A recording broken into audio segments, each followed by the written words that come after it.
Good afternoon, first graders. Welcome back to my home studio where I am going to record the reading of this week's story. So, our story this week is a popular fairy tale that was originally published in French in 1697 by a man named Charles Perrault. Now, imagine me walking over to our big world map in our classroom, and I'm going to point out to you exactly where France is. And you might remember it is pretty much in the middle of Europe. So if you have a map or a globe at home, you can go and look and see and locate France on your map. That's where our story originated. It's called Little Red Riding Hood, and it is fiction. You remember what fiction means? It means it's not true. It is the product of someone's imagination.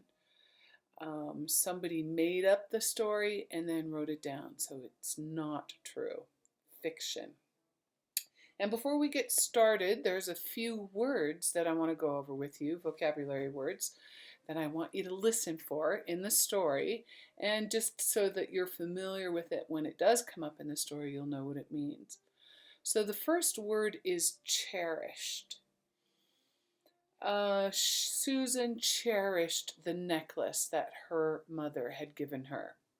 Cherished means you hold dear, you hold it with love, you love and value it.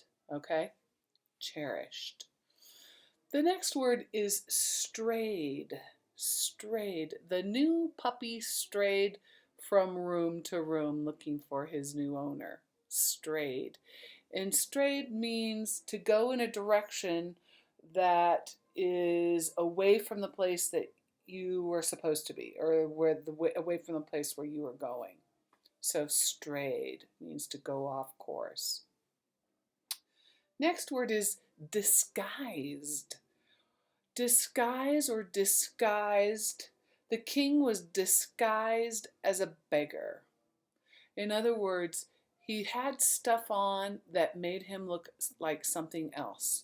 It means to change the appearance of, or to hide the appearance of, to mislead someone into thinking it's something else. So disguised. And the last word is morsel. Morsel means a tiny little bit of food. The mouse jumped on the morsel of bread. So morsel is just like a little crumb or a little bit, little tiny piece of food. Okay? So now we're going to read our story. I want you to sit back and relax. Try and tune out anything else that's going on in your house right now and listen attentively to our story about the Little Red Riding Hood. I know that you may have heard this story already once before, but I want you to listen for some differences that might be some little things that might be different from the story that you know. Okay? Little Red Riding Hood. Here we go. Once there was a sweet little girl who was loved by all who knew her, but most of all by her grandmother, who could not do enough for her. Once the grandmother sent the little girl a cloak with a red velvet hood. The little girl was so pleased with the cloak that she cherished it and wore it every day. So she came to be known as Little Red Riding Hood. One day her mother said, "Little Red Riding Hood, your grandmother is feeling sick. I would like you to go and visit her. Take her some of the cakes that we baked yesterday. They will do her good. Now go quickly before it gets too warm, and remember, stay on the path and do not stop along the way." "I will do just as you say, Mother," promised Little Red Riding Hood. Little Red Riding Hood started on her way. Her grandmother lived in a house in the woods, a half-hour's walk from the village. Little Red Riding Hood had only just entered the wood when she came upon a wolf. The wolf longed to eat Little Red Riding Hood for lunch, but Little Red Riding Hood did not know what a wicked animal he was, so she was not afraid of him. I'm going to show you one of the pictures from the story. There she is talking to the wolf in the wood. And she's not afraid because she's just not aware that he's a bad guy. "Good morning, Little Red Riding Hood," said the wolf. "Good morning, Wolf," she answered kindly. "And where are you going so early?" he asked. "To my granny's house." "And what's that in your basket?" "Some cakes that we baked yesterday. Grandmother is sick, and the cakes will make her feel better." "And where does your grandmother live?" "In the wood, a short distance from here, in a cottage under 3 big oak trees," said Little Red Riding Hood. Said the wolf, as he thought to himself, "What a tasty morsel this little girl would be. But she's not big enough for a meal. I must find a way to eat her and her grandmother too."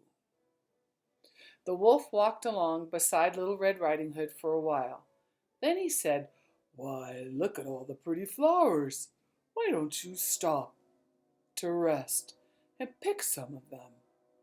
You're hurrying along as if you're late for school.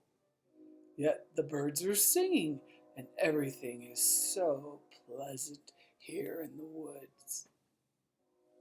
Little Red Riding Hood looked up and saw that the sunlight dancing in the leaves of the trees really was beautiful.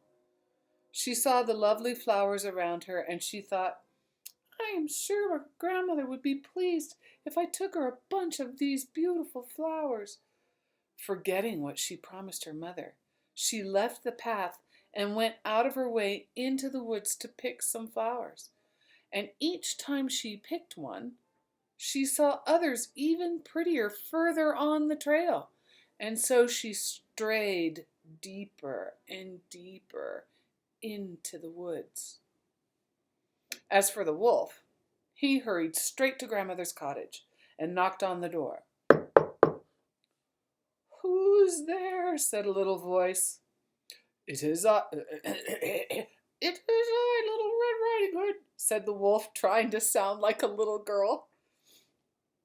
"Oh, lift the latch and let yourself in, dear," said the old woman. "I'm too weak to get out of bed." The wolf lifted the latch and swung open the door, and before Grandmother could realize what was happening, the wolf gobbled her up in one mouthful. Then the sly wolf dressed himself in her nightgown and her nightcap, and with a wicked grin he got into the bed and pulled up the covers. It was quite the disguise.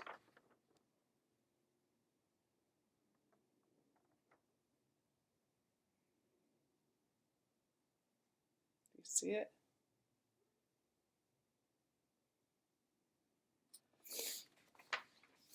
Meanwhile, Little Red Riding Hood had picked all the flowers that she could carry and found her way back to the path. She walked on quickly until she came to Grandmother's house. She was surprised to find the door open, and as she stepped inside, she felt very strange. Has that ever happened to you? That all of a sudden you sort of just get this weird, eerie feeling like maybe your body's telling you that's something to be afraid of in here? Yeah, I've had that feeling before too. "Oh dear," she said to herself, "this morning I was so glad to be going to see my grandmother. Why do I feel so frightened now?" She took a deep breath and called out, "Good morning, Grandmother." But there was no answer. So she went up to the bed. There she saw her grandmother, or so she thought. The wolf had pulled the covers up under his chin and pulled the nightcap down onto his eyes. Little Red Riding Hood thought her grandmother looked very strange indeed. "Oh, Granny," she said, "what big ears you have." "Oh, the the better to hear you, my dear," said the wolf. said Little Red Riding Hood. Granny must be very sick indeed, for her voice is much deeper than it used to be. Oh, Granny, and what big eyes you have! The better to see you with, my dear. And Grandmother, what big teeth you have! The better to eat you, said the wolf, and he sprang out of bed and swallowed Little Red Riding Hood in one big gulp. After his meal, the wolf was feeling stuffed. He lay down on the bed and went to sleep and began to snore very loudly. A hunter who was passing by the cottage heard the snoring. My, he thought, the old woman sounds terrible. I better look inside and check on her. The hunter walked inside and saw the wolf. He instantly noticed the wolf's big belly and realized that the wolf had eaten the old woman. He knew he had to set her free. The hunter set them free, and out jumped Little Red Riding Hood and Granny. Oh, I'm so grateful you saved us, said Little Red Riding Hood. Granny, too, thanked the hunter for his kindness, and when the wolf woke up, he was so shocked to see all the people standing before him that he ran away, never to be seen again. Little Red Riding Hood sat down with her grandmother and the hunter, and together they ate the cakes that Little Red Riding Hood had brought. And Little Red Riding Hood said to herself, after all this, I shall always do as my mother tells me, and I shall never leave the path again, not even to pick pretty flowers. So that's the end of our story, Little Red Riding Hood. So what happened to Little Red Riding Hood? What does her mother ask her not to do? And what instructions does her mother give before she leaves? Think about it. Does she pay attention to those instructions? I don't know. What happens to Grandmother and Red Riding Hood? And then how does the hunter save them? What lesson does Little Red Riding Hood learn from all of this? These are things to think about, things to talk about with your mom or your brother or your dad or your pet dragon. I'll talk to you later. Bye, guys.